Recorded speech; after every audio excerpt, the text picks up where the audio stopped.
நாடுடைய சிவனே போற்றி, எந்நாட்டவர்க்கும் இறைவா போற்றி போற்றி.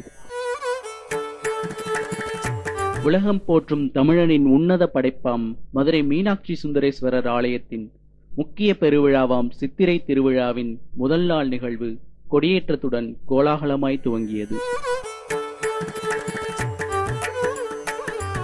வருண பகவான் மழைநீர் அருள, தீபங்கள் சூழ, கொடிக்கம்பம் ஏறிய பட்டாடை காற்றினில் அசைய, பக்தர்களின் பலத்த கரகோஷத்துடன் சித்திரை திருவிழா இனிதே துவங்கியது.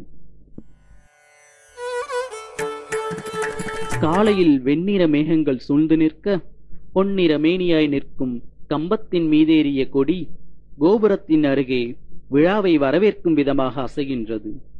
அசைந்து மேலேறிய கொடியை கண்ட கருடன் வானத்தை வட்டமிட, மகிழ்ச்சியை வெளிப்படுத்தும் விதமாக பறவைகள் ஒரு கோபுரத்திலிருந்து மற்றொரு கோபுரத்திற்கு சிறகடித்து பறந்தன.